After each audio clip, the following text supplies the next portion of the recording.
గ్రామం ఏపీ రాజధానికి కూతవేటు దూరంలో ఉంది. అక్కడి ఎంపీ పెద్ద డాక్టర్, కేంద్ర మంత్రి.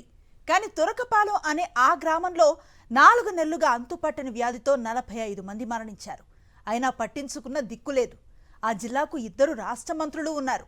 అంతు చిక్కని వ్యాధులతో అనేక మంది చనిపోతున్నా రాష్ట్ర ప్రభుత్వం చేష్టలుడిగి చూస్తోంది. తన చేతగాని తనాన్ని ప్రపంచానికి చాటుతోంది. అసలేం జరుగుతోంది? Vast story.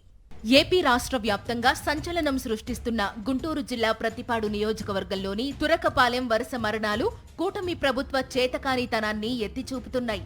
కేవలం 4 నెలల్లో 45 మంది తురకపాలెం గ్రామస్తులు చనిపోయారని అధికారికంగానే చెబుతున్నారు. అధికారులు చెప్పే సంఖ్య కంటే రెట్టింపు జనం చనిపోయారని ఊరిలో ప్రజలు చెబుతున్నారు. జ్వరంతో పాటు కాళ్లు, కీళ్ల నొప్పులతో హాస్పిటల్కి వెళ్లడం, 4 రోజుల తరువాత శరీరంలోని అవయవాలన్నీ దెబ్బతిని చనిపోవడం తురకపాలెం గ్రామస్తులకు రొటీన్గా మారింది.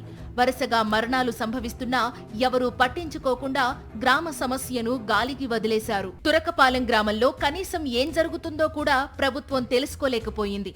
గుంటూరు జిల్లాలో నారా లోకేష్, నాదెండ్ల మనోహర్ రాష్ట్ర మంత్రులుగాను, గుంటూరు ఎంపీ పెమ్మసాని చంద్రశేఖర్ కేంద్ర మంత్రిగా పనిచేస్తున్నా తురకపాలెం సమస్యను పట్టించుకోలేదు.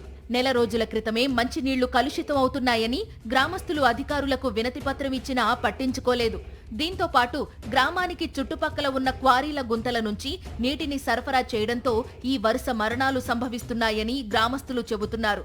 మీడియాలో వరుస కథనాలు వచ్చిన తరువాతే ప్రభుత్వం కళ్లు తెరిచి 4 వీధుల్లో బ్లీచింగ్ పౌడర్ చల్లించి ఒక మెడికల్ క్యాంపు పెట్టి చేతులు దులుపుకున్నారు. ఈ మిస్టరీ మరణాలకు కారణం ఏంటని జనం అడుగుతుంటే రక్త పరీక్ష రిపోర్టులు రాలేదని వారం రోజులుగా అధికారులు ఒకే సమాధానం చెబుతున్నారు. వరుస మరణాలకు కారణమేంటో ఇంతవరకు గుర్తించకపోవడంపై గ్రామస్తులు ఆందోళన చెందుతున్నారు. ఇంత జరిగినా వైద్య ఆరోగ్య శాఖ మంత్రి ప్రకటనలకే పరిమితమయ్యారే గాని గ్రామంలో ఏం జరుగుతుందో తెలుసుకోవడానికి ప్రయత్నించలేదని నిప్పులు చెరుగుతున్నారు.